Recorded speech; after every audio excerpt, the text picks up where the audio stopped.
Welcome to the Unpacking It Live podcast. I'm Bryce Johnson on this Monday following March Madness. What a weekend it was! From Friday until last night, Oregon State getting the big upset last night. Today, we have another full day of games. Here we go. I'm Bryce. We're here for the next hour to unpack sports, faith, and life. Luke is back from his wedding and honeymoon. We will talk to him in just a moment. Today on the show, we'll take a look at the busted brackets, and I will share why it's great, why it's wonderful that our brackets are busted. And so what do we do now? What do we do now that our brackets are busted? We will discuss that and hopefully encourage one another, because my bracket is as bad as any of yours. So if you think yours is bad, mine is just as bad. And so we will we'll console each other and have some fun talking about it and talking about the big upsets from the weekend as well. Check out our website, unpackingit.com. Be sure to subscribe to our YouTube page, like the Facebook page, follow us on social media at Unpacking It. And if you haven't subscribed to the Unpack This devotional, make sure you do that as well. You can find out information on unpackingit.com. I'll give the update on the Unpacking It bracket challenge and who's winning so far, because actually we've got today's games to factor in who's going to win the first weekend, which is always fun to do. But sometimes you get excited about winning the first weekend and you may get a ton right, but then your champion goes down. And so you peak a little bit early on the bracket challenge. So we'll get into that. Before we do, let me ask you this. Do you need to get your own health insurance? Well, go to healthmarketgenius.com. Know your options, healthmarketgenius.com. Support them as they support us. We will mainly talk March Madness today. If we do have some time, we'll get into a couple NFL free agent stories and signings and some interesting things going on in the NFL. And then in the NBA, my boy LeBron going down, my boy LaMelo going down. So some concerns there as an NBA fan. But let's say good morning and hello and welcome back to Luke. Henry Bienemy did a great job filling in for us last week. You will see more of him in the coming weeks as he's going to continue to be a part of this show. And I know he's listening in today. But Luke, you're married. Congratulations. How you doing? I'll tell you what, it's incredibly surreal. I keep telling everyone it's going to take, I don't know how long it'll take. It hasn't fully set in that I'm married. That is just, it's just a wild thought to wrestle with. But it is absolutely amazing. I love my wife, Madeline. She's incredible. If she's not on the work call right now, she is certainly watching. Loyal fan of the show, but it was incredible. It's incredible. So a great wedding, great honeymoon. Give us a couple top headline details. The wedding was amazing. Nothing went wrong. It was a beautiful day. So it was supposed to rain, but it ended up not raining. It was at my mom and stepdad's hangar.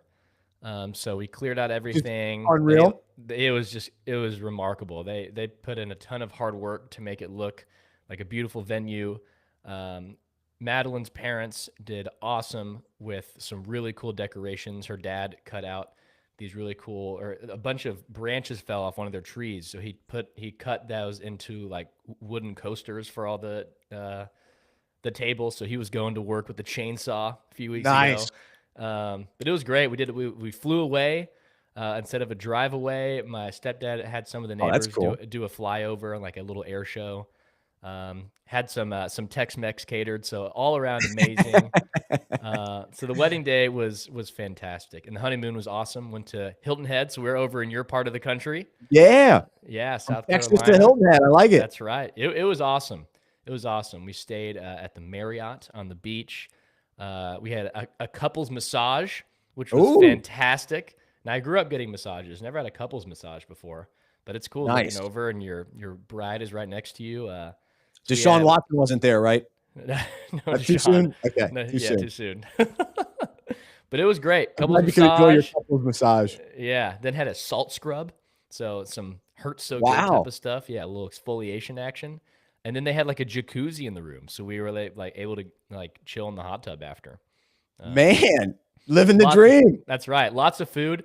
Highlight of the week, or food wise, was the she crab soup. Ooh. It was unbelievable. Mark me down for at minimum 2 per meal. Everyone we went to the same restaurant a handful of times, and you better believe I was getting she crab soup for my appetizer and as part of my entree. It was fantastic. I love it. And then we'd top it off with lava cake at the end. Oh my gosh. Wow. Yeah, it was a great week. Man, well, so happy for you, excited, and looking forward to hearing even more details, and glad you're able to, share some of the excitement with our listeners. I know they're happy for you as well, and we missed you last week, but glad to have you back, and glad the she crab soup was good, and Tex-Mex, and it you're able to keep that down all right, huh? So that was still a bold choice for wedding day, but good for you on that. And so I was thinking about this because midway through the week, you ended up putting in your bracket into our Unpacking It bracket challenge. And I was like, all right, Luke, solid. Talking to Kyle here at the office. He called you a savage, that you were still able to fill out your bracket during your honeymoon. And so then I started thinking about it. I go, why in the world did Luke agree to get married in March? How did this happen? I can't believe I haven't called you out on this sooner. So we're so happy for you. We're glad you're married. This is fantastic. But what are you doing getting married the first weekend? I guess it wasn't the first weekend. You were on your honeymoon the first weekend of the NCAA tournament. So historically, it was always on my radar for years. I thought to myself, I cannot get married in March or April. Because you're better than this. Because the Masters, so first part of April, no chance I'm missing the Masters. And then March Madness, because I've been on vacation, because it's always around spring break. So I've been on vacation where I have voluntarily missed out on days of beach time to watch games, which was perfectly great for me. I mean, yeah, there's just very few things that take a priority over March Madness. And so Madeline and I chose March 14th because since I'm a seminary student, that fell on the spring break and it worked out well. And we're trying to get, we wanted the shortest engagement possible where we could plan everything. It so happened that it ended up being March 14th. But so it honestly worked out great. So get married soon, get to go on the honeymoon during spring break, no school. And this year, games didn't start until Friday. True. Unless you're watching the first four, which I caught a little bit of the first four. But my Mountaineers. So we'll have to get into that. Go Mountaineers. So, and then as a bonus, I mean, Madeline, my beautiful wife, being as incredible as she is, I was like, hey, let's fill out a bracket.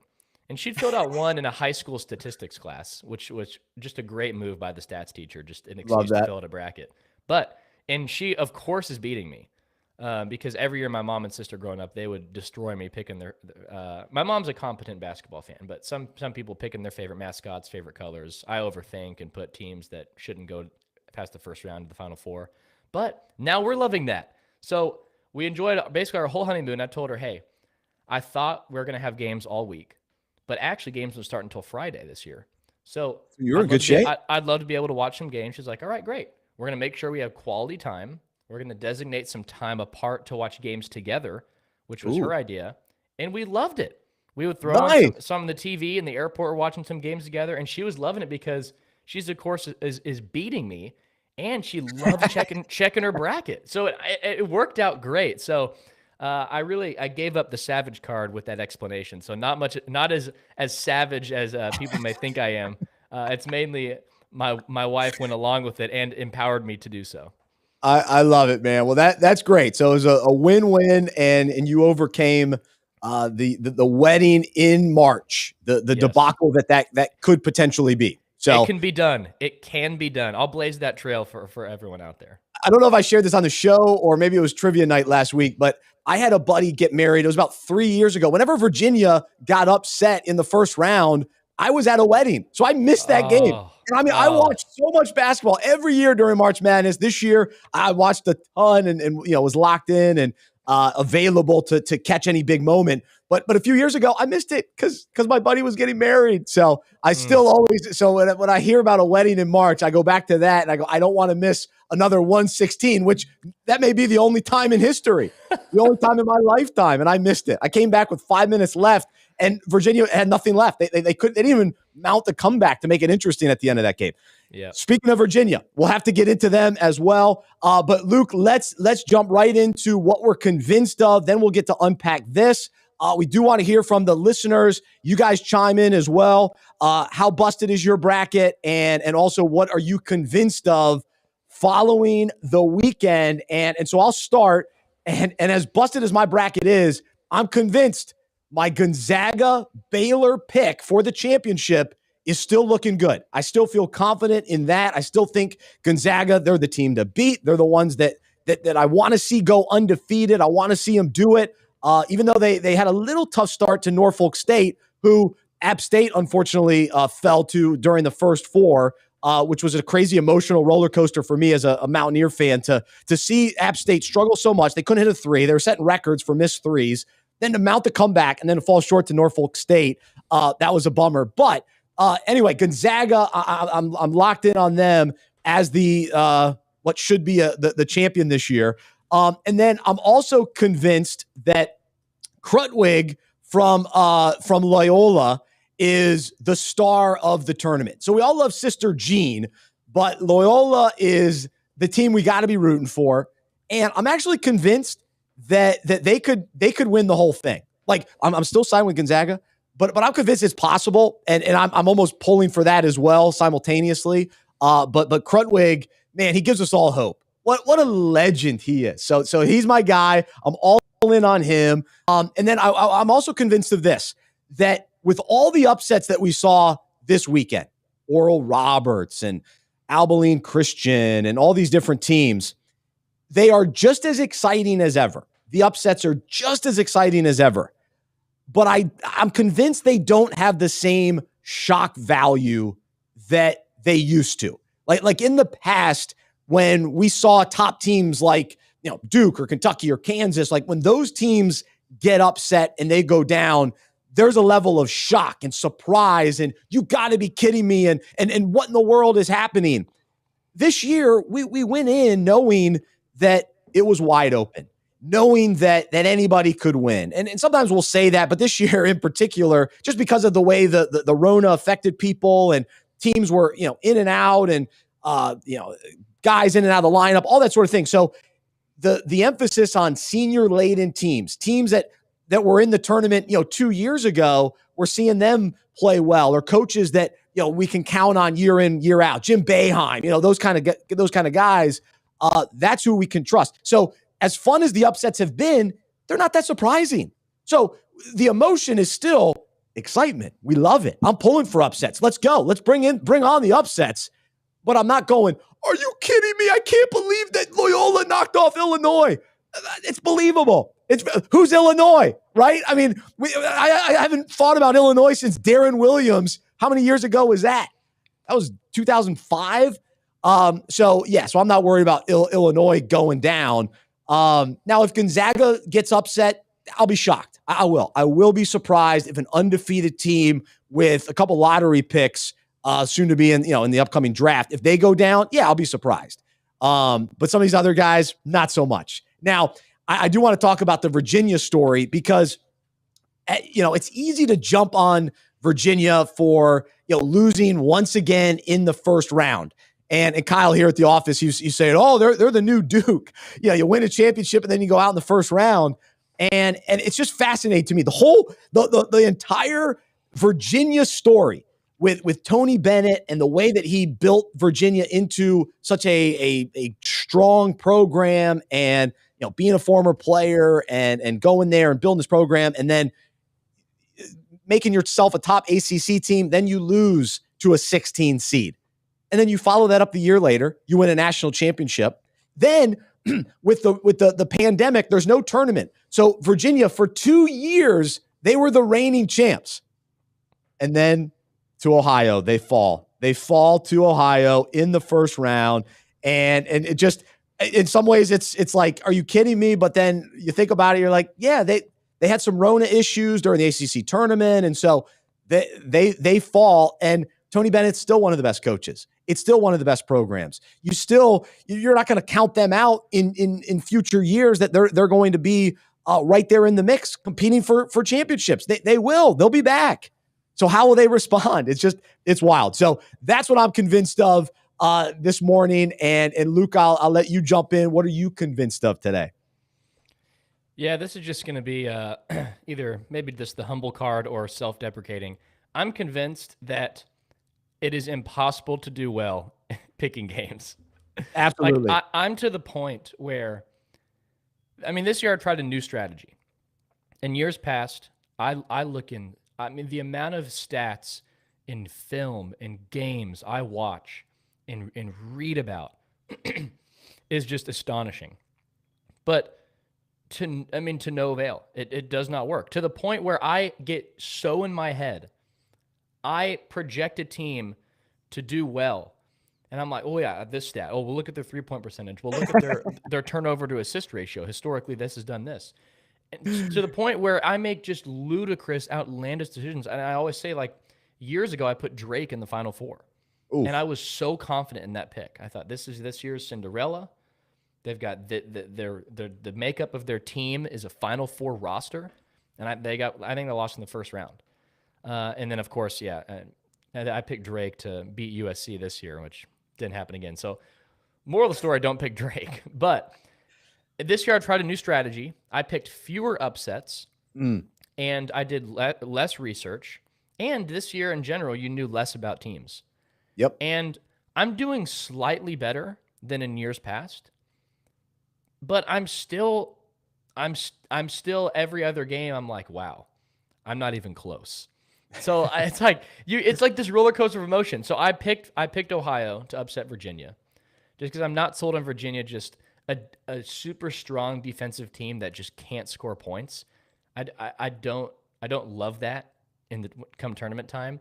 And also, just what a brutal 3-year stretch, losing to a 16 seed, winning the Natty, and then losing to a 13 seed. 13. Just brutal. So brutal. Tony Bennett has to have the strongest mental fortitude of all time. To be able to handle that is just insane.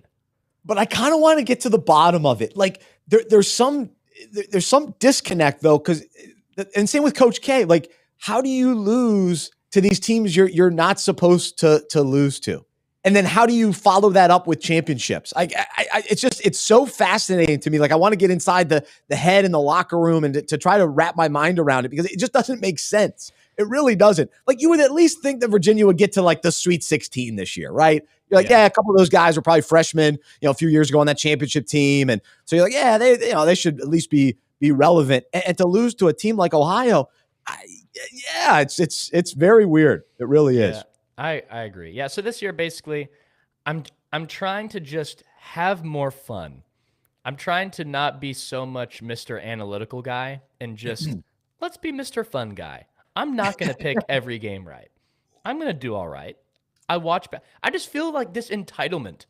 I watch so much basketball all the time. I'm a basketball junkie, but I can't beat. And when it comes bracket time, I can't beat someone who watches zero basketball. Yep. And it's just. So now I'm like, you know what? I'm just going to enjoy it. I'm hoping for chaos. Even if teams that I pick are losing, I just want good games. I want the madness. It's so good. And then I love that you bring up Loyola Chicago. Hindsight is 20/20. They're a no-brainer. A no-brainer. When they went to the Final Four, Krutwig was a freshman. Williamson was a freshman. Now they're seniors. How could I not pick them to make a run? Their team's better. They have a better roster than when they made a Final Four run. I was kind of wondering, are they kind of one of those one-hit wonder teams? But sure enough, when you keep your coach, that's the difference. Because a lot of the one-hit wonders, their coach, he bolts. Their coach. First chance, gone. Like SFA. It was either 1 or 2 years. They had a huge upset win, and then Underwood is now at Illinois. I mean, you're right. Most of those programs, they have no shot being able to afford their coach anymore. On a quick side note, Shaka Smart, like, you're better off staying at VCU. Like, what are you doing? Texas is just a brutal job. I mean, I just don't understand how you go to a big program like Texas and you do worse. Like, you're worse in the tournament with Texas than when you were at VCU. Again, that just doesn't add up to me. And before this season, he was maybe going to get canned. The regular season saved his job. But yeah, I don't know. Shout out to Abilene Christian. I had Texas in my Final Four, so that was a dumb move on that one. But how could you not though? I mean, Big 12 tournament champs, and they were one of the hotter teams in the country coming into the tournament. A letdown for them. So that was cool though. Abilene Christian, they're playing today, so we'll keep an eye out for them. All right, so let's get to unpack this, and you've kind of hinted at it a little bit, but I want to continue talking about just kind of the mindset behind brackets and this idea that as anybody listening and all of us, that we fill this out with the hope that we're going to fill out a perfect bracket, and so we write down what we think should happen, what we think will happen, sometimes what we hope will happen. I put Grand Canyon in there to win a couple games. That's what I hoped would happen. They didn't even make much of a push, so Iowa was able to take care of them. But we have this mentality that, all right, this is what's supposed to happen. This is my bracket. This is the best case scenario, and we kind of cling to it, and then the games begin, and all of a sudden we go, oh, well, that team lost. All right. Yeah, I guess Winthrop's not as good as we thought. All right, cross them out. And then, okay, Tennessee goes down. Forget them. Let's see, Virginia out. All these teams. So we start crossing everybody out, and we start thinking, okay, well, I stink at filling out brackets. This tournament is, you throw the bracket out the window, and then we're tempted to throw the tournament out the window. We're like, why watch anymore? My bracket's done. Forget about it. I give up. I don't even want to watch anymore, because it was all about the bracket. I wanted everything to kind of go my way. I wanted all these games to be how I thought they would. And so then we get frustrated. However, my brother sent me this text on maybe Saturday. He said, yeah, once you give up on your bracket, it enables you to cheer for more of the upsets. And I love that. I love that, because, and you were kind of talking about this too, Luke, just enjoying the tournament, where as soon as you surrender your bracket, as soon as you let go and you say, you know what, I'm just going to enjoy the games. I'm going to enjoy whatever happens. I'm going to pull for the upsets and the surprises and just soak it in. Versus, watching the game and going, oh no, I don't want Texas to lose. I don't want my bracket to be messed up. And you're missing out on enjoying what Abilene Christian was doing. Or, oh no, I really wanted Virginia. I had Virginia going to the Elite Eight, and then you miss out on, well, man, here's Ohio. What a story this is for Ohio and their fans. And this is a legendary moment for their fans. And so what ends up happening when we do finally kind of throw this out, yet we still embrace the tournament. So maybe we rip up our brackets, but we enjoy the tournament, where we don't give up on the tournament. No, of course not. We actually lean in and start enjoying it. We find a freedom and just almost a peace. We're not as restless watching the games because we're not so tied to the bracket. And so how does this parallel life? So here on the show, we unpack, faith, life, and sports. And so we look at sports stories and what goes on in sports and how we think as sports fans. And then, how does that relate to being a follower of Jesus? How does that relate to, maybe someone listening that's wondering and trying to figure out who God is and what role God plays in our lives. And so we try to bring it, parallel to our own lives. And so for me, when we start off in life, and sometimes maybe this happens after high school, we all fill out a bracket, right? We say, all right, I want to meet a girl by 22. I want to get my dream job by 25. By 30, I want to have 2 kids. I want to have the white picket fence by 33 and the sweet car by 35, whatever it is. And we draw our bracket out. And then what happens? Our plans don't come together. Maybe we get through a first round, right? Maybe college goes exactly how we planned. Maybe it goes exactly how we hoped college would go. But then get into some bad relationships, or make some wrong decisions, and oh wait, that part of my bracket, I was maybe not thinking properly, right? Those were selfish motives on how I put my bracket together, my life bracket, so to speak, and so then things kind of go a different direction, and we quickly realize, all right, I can't control everything, and so we have the choice at that moment to say, okay, I'm going to be frustrated. I'm going to tear up my bracket and just kind of, give up on life or give up on God and say, all right, maybe you did try to go according to God's plan a little bit, and you thought, all right, I'm going to go this way, and then, oh no, it didn't go exactly how I wanted it to, but really it was your selfishness. You were putting that on God and kind of disguising it as, yeah, no, this is what God wants me to do. No, it was a selfish decision. And so then you get frustrated and you throw your bracket away. You say, forget it. I'm out. And so ultimately, the best case scenario, back to this text that my brother sent me, he said, and this was about the bracket, he goes, yeah, once you give up on your bracket, it enables you to cheer for more of the upsets. And so for me, when we finally surrender to God and we say, God, you're good, you're in control, I want to go your way, I want to follow your plan. I'm done trying to figure out my bracket and try, everything that doesn't go exactly my way or the way that I hoped or the way that I thought. I'm done being frustrated.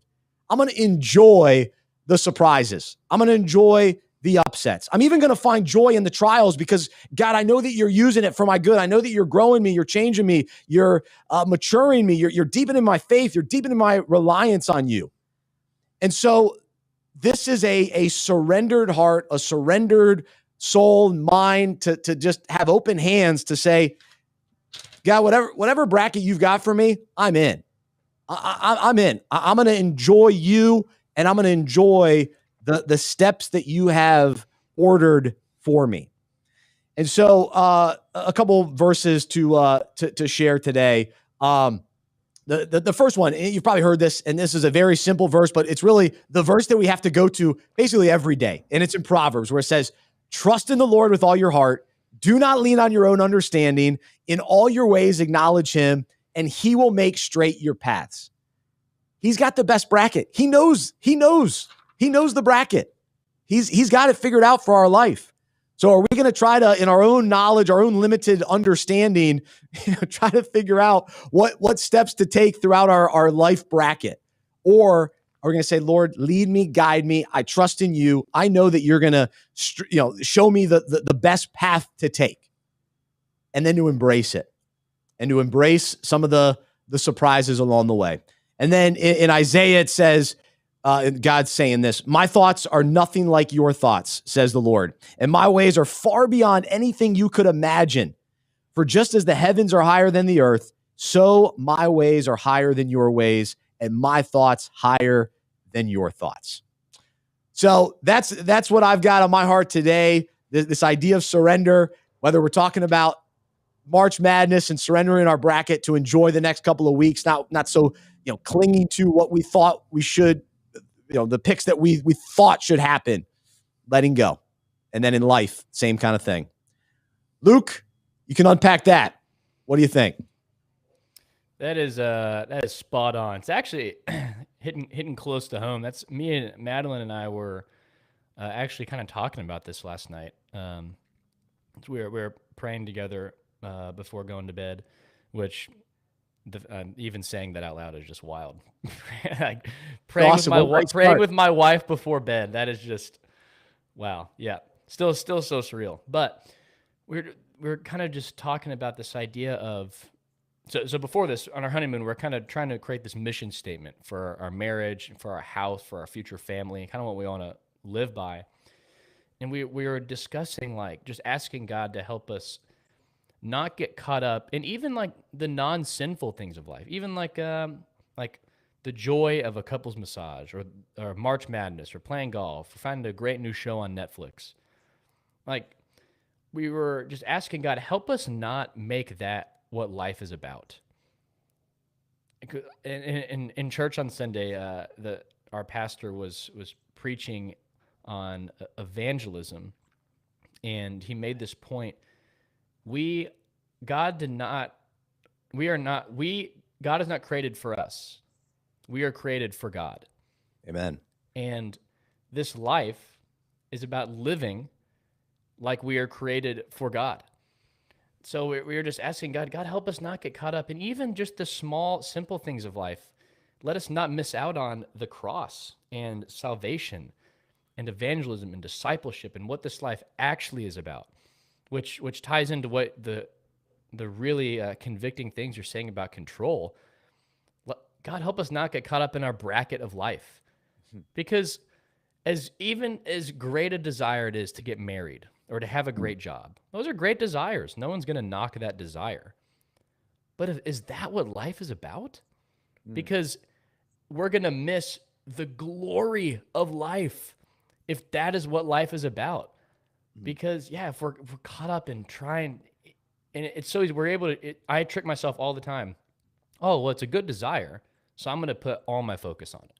It's not inherently sinful. I'm not desiring breaking the law or sinning. Yeah, it's a good thing. I want to get married. I want a good job.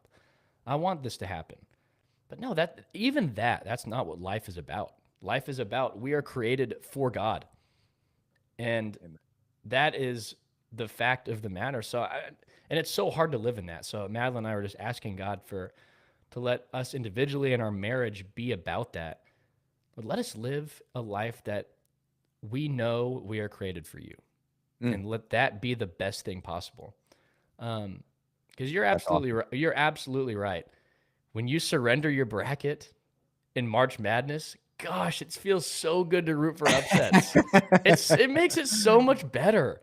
I didn't pick Oral Roberts to beat Ohio State, but thankfully I was able to surrender my bracket in that game because I was able to watch Oral Roberts, point guard, leading scorer in the nation, played at Dallas Jesuit high school. So I was able to watch him in high school. Oh, cool. Because one of my buddy's younger brothers was his teammate. So I'm like, man, I could root for my bracket, or I could root for this guy who I watched in high school. It's a great upset. That would be way more joyful and exciting to watch. And it's so true. And in life, when we're so caught up on our own plan, we miss the joy of what life actually is about, because it is not about us at all. Man, that's good. So I'm thankful that you brought it up. It's a good reminder, and I don't ask God for help in it enough, because it is so hard. Again, it's so easy to trick ourselves into these are good desires, but if our eyes aren't fixed on the cross and Christ, it's still wrong. Yeah, it's just less than God's best. Because it's not as satisfying. And two final thoughts. One, the sooner we recognize that our bracket is going to be busted, the sooner we enjoy the tournament. And the sooner in life when you realize, okay, life doesn't go exactly how I want it to, that I'm not in control. The sooner we realize that, the better. Because the truth is, some people do, life goes pretty well for them, and then they hit 30 and all of a sudden things start happening. They don't know how to handle it because everything's gone their way. And so I think the sooner we realize that, and as a young dad, I don't want to see my little Maddie experience any kind of pain, right? I don't want to see her cry. And so we protect our kids from pain. And part of me, though, at times go, you know what? I still want her as life goes on. I want God to protect her, and I want to protect her the best I can. But I also want her to experience, real life and challenges and struggles that are going to build her character, that are going to grow her faith. And so, sometimes we try to avoid pain and struggles. And, if we're inviting if the struggles are coming because we're participating in sin, that's not the answer. But sometimes just the uncertainty of life and the struggles of life, those build character. And so relating it to the tournament, sometimes those losses on your bracket, in the moment, you're like, oh, I can't believe I'm losing my Final Four. But what it's doing is it's setting up the tournament so much better down the line. And so now we're going to have a great Sweet 16 because our bracket is busted. And so in life, the certain seasons of life where they go kind of south and we deal with some pain and some struggles, man, it's going to set us up so much better either on this side or in heaven. And that's the joy and that's the hope that we cling to. So I could go on and on, but those are just a couple more thoughts on that. But I think it's a powerful parallel for us to consider today. The brackets in March Madness, the brackets in our life. We'd love to know your thoughts. If you're listening today, you can comment, send me an email, Bryce@unpackingit.com. Let's keep talking March Madness and let's talk about some of the other storylines from the weekend. And I got to go to last night's big upset, Oregon State. One of our loyal listeners, Steve, he's out in Oregon. He went to Oregon State. So shout out to him. Congrats on his team's win. Big Beaver fan. On the flip side, though, Cade Cunningham from Oklahoma State, one of the top draft picks, expected to go really, really early, maybe first overall. He does not lead his team past the round of 32. And so I was thinking, okay, over the years, how many of the great NBA players in today's game took their teams far in the tournament? Now, LeBron, his high school team, they were great. St. Vincent, St. Mary's. So he didn't go to college. But what about some of the other teams? Remember KD, Kevin Durant at Texas? Going back to Texas, goodness, they stink in the tournament. So KD lost in the second round. Kevin Durant, one of the great players in the NBA, he only went to the second round, and they lost to Nick Young and USC. Now, KD still had 30 points, but he couldn't get his team to the next round. Isn't that fascinating? How about James Harden? Lost in the second round back in 2009. Do you remember where he went? Who knows where? A little trivia. Where did James Harden play college? Do you know, Luke? Arizona State, baby. There you go. Arizona State. And then how about Steph Curry? So Steph Curry is one of the highlights, but he was at Davidson. So Davidson, he took them all the way to it was the Elite Eight. So they lost to Kansas in the Elite Eight. So that's impressive. Anthony Davis, they won the championship. Awesome year at KU. How about Kawhi Leonard? One of the best players in the NBA. His best finish was the Sweet 16. San Diego State. Somebody as good as Kawhi, he could take the Toronto Raptors all the way to the NBA Finals and win against the Warriors, yet he couldn't take San Diego State past the Sweet 16. It's remarkable. Kyrie. So I'm a Duke fan, and I am not a Kyrie Irving fan because he came back and derailed the Duke season that team should have gone a lot further, but they lost in the Sweet 16 back in 2011. So as good as Kyrie is in the NBA, not so much. Sweet 16. And then, okay, Luke threw in that CJ McCollum. They beat Duke back in 2012. So didn't mean for that to be a low blow, but that's a low blow on that one. Had to toss that in there. So my point is, here we go, Cade Cunningham. We go into the brackets, this year, and we're like, oh, Cade Cunningham, he's going to be, he's a top player. He's going to be awesome in the NBA. Let's put him, far on our bracket. Done. Cade Cunningham, done. So the point is, you could be a team like Loyola or Ohio or Abilene Christian. Let's go. You don't have to have the big NBA players to make it far in this tournament. And so I love that. Now, Carmelo Anthony, he took his team, Syracuse, all the way as a freshman. But they had Hakeem Warwick and McNamara, and so they were a pretty solid team. But anyway, I found that to be a fascinating story. And so we'll see as the tournament goes on, what is the makeup of rosters that, kind of NBA guys, because Gonzaga does have a couple guys that are expected to go in the top 10. That's why I think they're going to be good because they have a couple guys. But one guy, he's not going to do it. Ben Simmons at LSU, they didn't even make the tournament. And he's an all-star caliber player. Now, Kemba Walker, he led his Uconn team. That's what I was going to bring up. That's an interesting one. Because when I was reading, so if was it his sophomore? I know his junior year they won it all. And Jeremy Lamb was kind of the Robin to Batman there. But maybe the worst national championship game to ever exist. That UConn Butler game was just atrocious. Yeah, poor Butler. But yeah, that was because But I the Butler want to Duke game was say on. I want to say Kemba and UConn didn't make the tournament his sophomore year. I know freshman year they did well, I think, Possibly. Yeah. and then sophomore year I don't And know they were that a, if they a did higher well. seed when they made the run. Mm-hmm. Yeah. Yeah.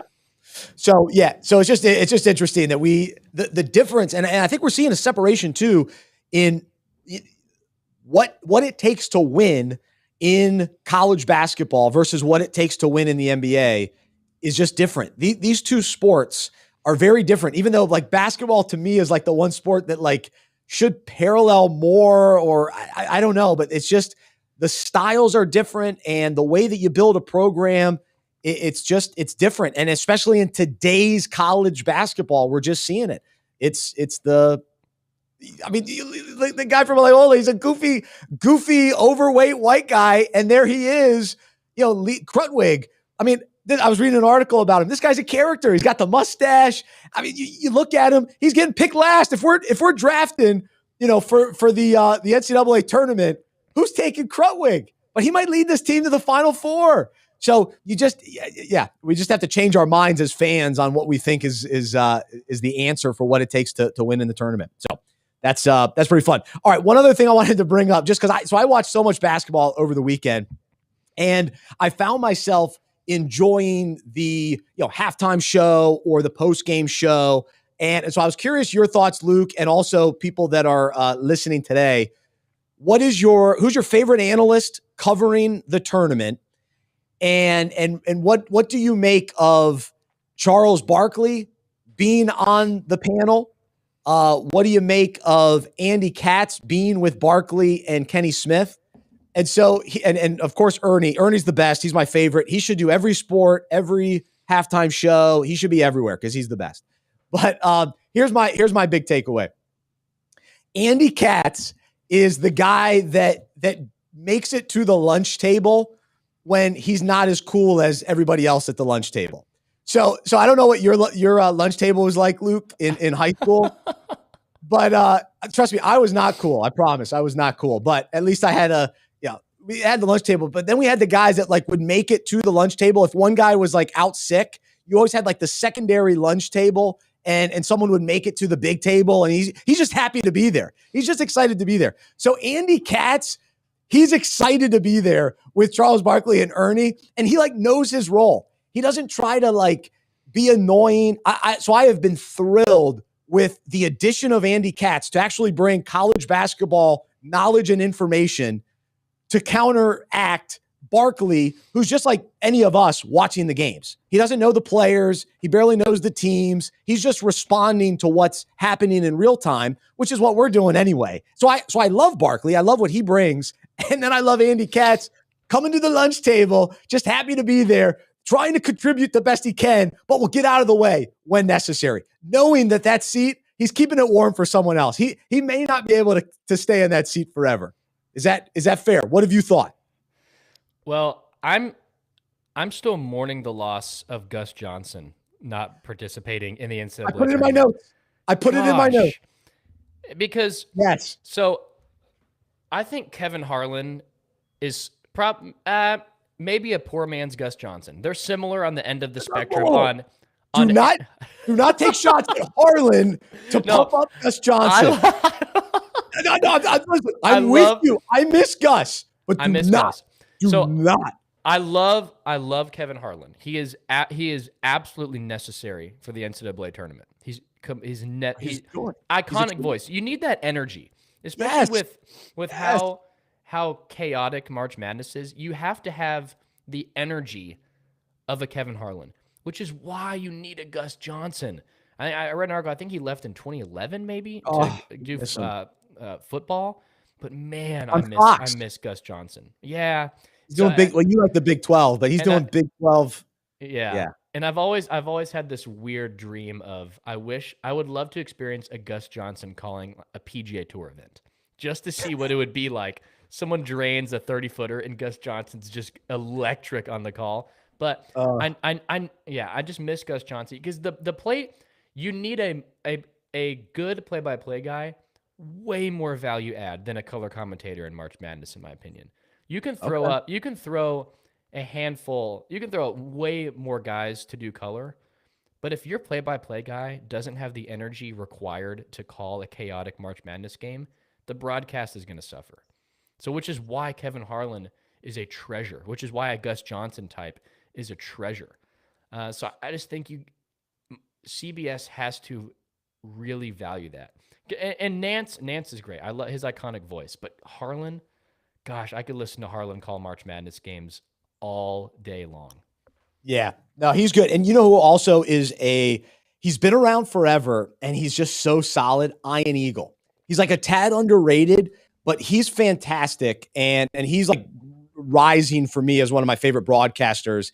And then to me, Ian Eagle, who he is, like, or what he was like 10 years ago, is kind of this up and coming guy that you got to keep an eye out for. Spiro Ditas is that guy now, where nobody knows that name, Spiro Ditas, but he calls the games. He's very solid, and he's a younger guy. He'll continue to get better. So those are some of my favorite broadcasters. But somebody mentioned, where Shaq barely knows the NBA and keeps up with NBA players. He definitely isn't keeping up with college basketball. He's got Papa John's commercials and Icy Hot. I do not miss Shaq doing college basketball. So I'm fine with him not being there. That's why I like Andy Katz. And I don't know if people saw this video over the weekend, but Google it. It's Clark Kellogg, who we love, who's supposed to be on the show this week. Andy Katz, Seth Davis, Clark, and who's the other guy? Wally Zerbiak. They're dancing. They're dancing with the cartoons. It is the most awkward, hilarious video. My uncle sent it to me. You got to go see it. So, that's very, very funny. So those guys are interesting as well. I love Clark Kellogg, but I actually miss Clark being with Charles and Kenny. Because Seth Davis, I'm kind of over Seth Davis a little bit, and Wally's neutral. He doesn't really move the needle for me. So anyway, I watch a lot of the coverage of the tournament to go along with the game. So that's how I view the days. I love you bring up Shaq. I think I'm off Shaq. Like, I love when him and Chuck laugh. So I love watching the when they're going back and on forth. YouTube, and the banter is good, but I can only take so much player hating. Shaq is on his throne, hating constantly this generation of basketball players. Like his bit with Donovan Mitchell, saying like he was talking crap about him, and then told him in an interview, like what is that? I'm kind of over this Shaq doing this player hating, and saying that players are soft, they couldn't do this. I don't know. He's trying to promote his own game, his generation of basketball so much. I'm just kind of off of that train. Yeah, no, I'm that way as well. I think he's fine on Inside the NBA when they're like goofing around, but when it's like serious basketball talk, sometimes you can't understand him, and then he doesn't really know what's going on. And so, yeah, I'm with you on that. All right, last thing I want to bring up just from the weekend. So the commercials. So normally when I watch TV, I fast forward through commercials. So I watch almost everything on DVR, and I rarely watch commercials. And so even though I had 3 TVs going during March Madness, you still find yourself watching commercials. And so I appreciate that during March Madness, there are some clever commercials that come out. And Capital One every single year, Sam Jackson and Jim Nance and Barkley. And I love all those guys. And getting Larry Bird to do a little bit, I thought that commercial was pretty funny. The problem is these commercials get old so fast because we see them over and over. And toward the end of these games, which is when I'm really watching the games, is when, every 30 seconds they're going to another commercial. It's like, all right, quick timeout. All right, we're going to take a quick timeout. And then we got to watch the Capital One more time. But the commercial that I don't like, and I actually never even listened to it. I just see it. It's the Subway commercial with Draymond Green and Jason Tatum. It's such a weird commercial. It is brutal. It's so bad. It's so bad. And I can't remember the last time I've had Subway. So I guess we're not going to have Subway as a sponsor on the show. But I don't want Subway. I don't like Subway. And I don't like their commercial. It's weird. I can't do it. I'm out. I'm out on Subway. Sorry. I was okay with your take until you defamed my Subway. I will take it to the grave that Subway is the best sub sandwich place in the world. Oh, Luke, cut his mic. Cut his mic. First, Kevin Harlan. You almost bashed Kevin Harlan, and then now you're talking about Subway. You may be married. You don't have all the answers. You do not have all the answers. I'll take the grief for the backhanded compliment to Kevin Harlan, just to try to elevate Gus Johnson. But oh my goodness, Subway. So let me just take you a few things here. Subway, repeatable content. You walk into Subway, it's gonna smell identical no matter what location you go to. I like the smell. The smell is incredible. Their mayonnaise, I'm a big mayonnaise guy. So you better believe I'm going extra mayo on all of my subs. Their mayonnaise, second to none. I just love it. For some reason, their breakfast sandwich, throw in some flatbread, give me some egg and steak. Oh my gosh. I just love Subway. Make it my way. Oh, I just feel like I have every option in the world when I go there. The smell, it's so repeatable of an experience. I totally understand I'm a minority in this opinion. This is not the majority opinion, but I confidently will stick my neck out for Subway. Yeah, I'm going to let you have that one on your own. I'm going Firehouse Subs. I'm going Penn Station. Do you know what Penn Station is? I do, but I've never had it. There's not a bunch of Penn Stations around here. Yeah, so that's a great one. And then Jersey Mike's. So I would put those up there ahead of Subway. So, all right, let us know your take, listeners. You can chime in as well on the Subway commercial. Do you like the Subway commercial, and how do you feel about Subway as a sub shop? Where do you come out on that? I don't think Blimpie's hanging on anymore, are they? Blimpie's out of the game. I used to like Quiznos. Quiznos kind of faded in recent years. We got a Jersey Mike shout out from Henry. Oh, good. I like Jersey Mike's. There you go. All right. So let me quickly announce where we stand going into Monday's games. We had great response on the Unpacking It bracket challenge, and it looks like Brian up in Philly is leading the way. Big Nova fan. And then Greg Gentner is tied for first. So Brian and Greg first.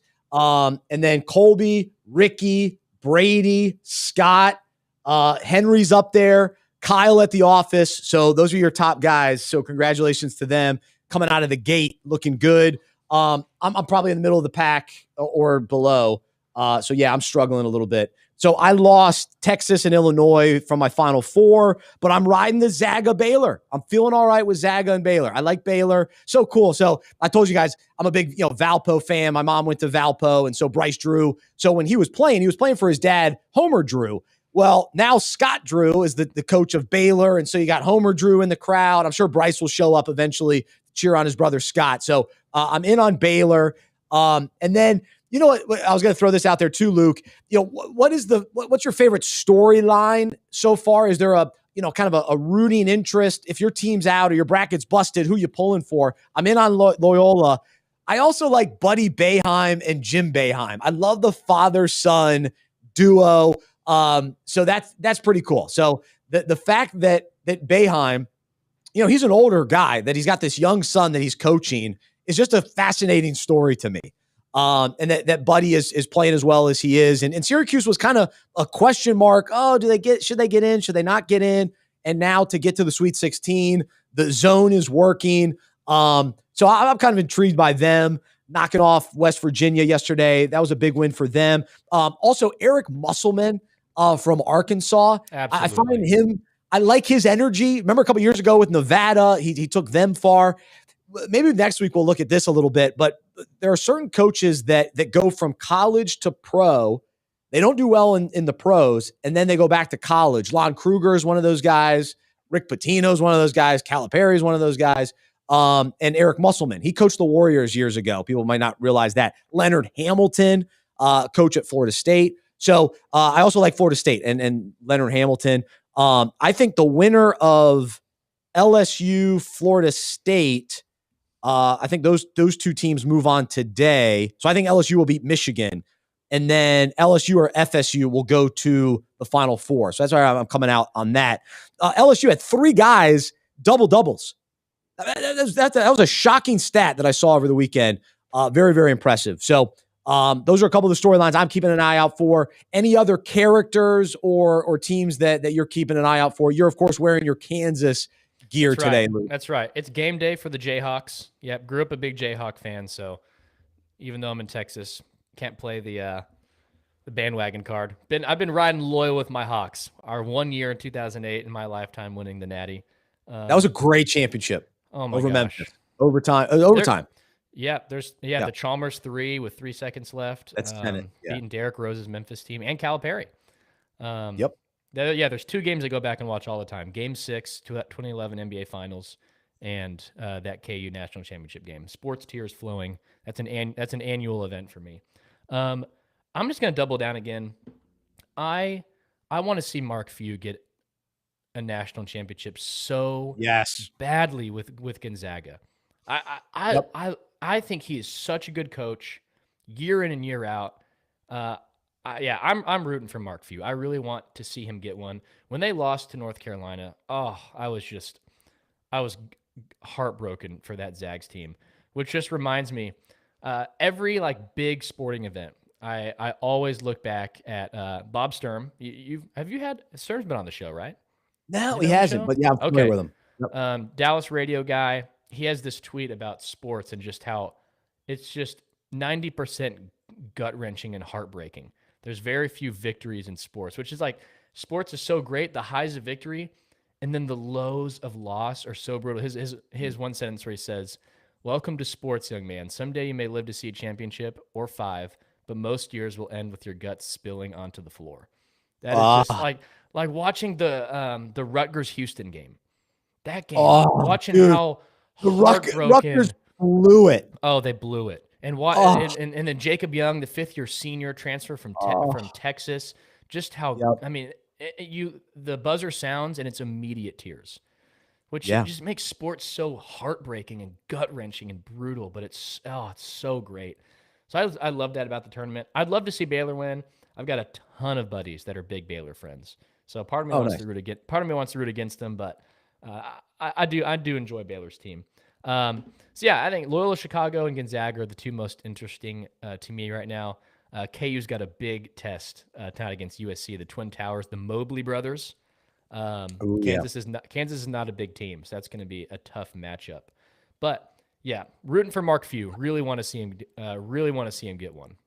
Yeah, absolutely. And it's funny now to have Monday basketball. This is different. So I'm not sure how I feel about it. We got to work around here too. So it's a little tricky to try to fit in the games on a Monday. Like Thursday, Friday, you're like, all right, we're just coasted into the weekend. But Monday, it's like you start fresh for the week, and that way games are starting up here pretty soon, less than an hour. That's so right. We gotta get them all in before bath time tonight, right? That's right. Thankfully, I will thank the committee for the schedule. I was able to make Maddie's bath time and bedtime and all that every night. So I was good to go over the weekend because the games kind of the way that they stagger, they give you that dinner break. And so I was able to structure that nicely. The one big loss for me over the weekend. So about, I don't know, maybe 5-6 years ago, I ended up starting this tradition where I eat White Castle burgers with Cheetos during the opening game, during that Thursday opening game or sometimes Friday opening game, the little frozen White Castle burgers. So I go on Thursday night, getting ready to watch App State during the first 4 games, but I was planning on having the White Castle burgers on that Friday. So I go to Food Lion. Do you have Food Lion? Is that a national? No Food Lion, but that's a grocery store. When I lived in Rock Hill, which I definitely picked Winthrop. I was trying to get some Rock Hill fandom. I know they were such a letdown. Food Lion was the go-to. Oh yeah, that was a weekly adventure for me. So I show up to get my White Castle burgers. They're all out.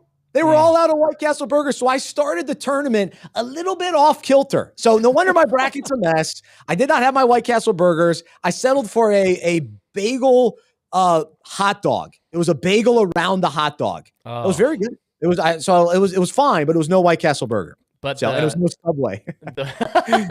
So the feng shui was all off.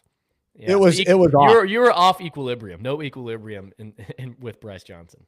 It was. And I must apologize to the listener, or more so to the viewers today. I'm not quite sure what's going on with the hair today. I'm due for a haircut. I got this one little straggler, and I was like trying to fix it before the show, and I couldn't So I'm looking at monitors here. So like I don't have a mirror in here. I have monitors, and I'm like I can't quite figure out where my hand goes. I don't know how to get it. So it's adding some youth though. You're kind of rocking that Zac Efron from Hairspray look, kind of little 50s look, the one hair straggle. It's added some youth to the broadcast this morning. Okay, I like it. You're mentioning the 50s, and then you're saying youth, so I'm not sure about that. And then I'll also confess this. So I was trying. So this is like a new shirt my friend gave me from Under Armour. It still has the tag on. So I'm wearing a shirt with a tag on it today. How embarrassing is that? So maybe I thought I was going to cut it before the show, and I didn't. So I'm going to have to do that. So really, it's just an exhibition game wearing the quarter zip today. You're trying it out. That's right. It's trying it out. Well, you were mentioning what's with the quarter. Of course, it's a quarter zip. What am I going to do all the way up? So I'm not a coach. So here, Coach Johnson here. All right, guys. Yeah. How do we? Go ahead. I'm just a ginormous. I might be the biggest quarter zip guy in the country. If I wasn't wearing this, you better believe it's going to be a heather gray quarter zip. That's my go-to over a dry fit golf shirt and some flip flops. It's a good look. It's a good look. I'm feeling the Cheetos though. So, but no, I don't know how I feel about all the coaches in Bob Huggins jumpsuits. Like now the Bob Huggins look is acceptable across the board. Are we okay with this? Like, is this going to continue? I don't know. I'm not all in on that. I still, to me, the coaches looking a little sharper. Sometimes they look a little tight, but see, I always remember, I don't know if you remember Gary Williams at Maryland, whenever he would drop the coat, like to me, then it's like, all right, now the game has started. I always love when the coach, like he starts the game with a sport coat and then loses it by, 5 minutes in and he's sweating. I want to see the sweat through through the button down. Then it's intense. That's right. That's what I miss a little bit. And you see all the sweat.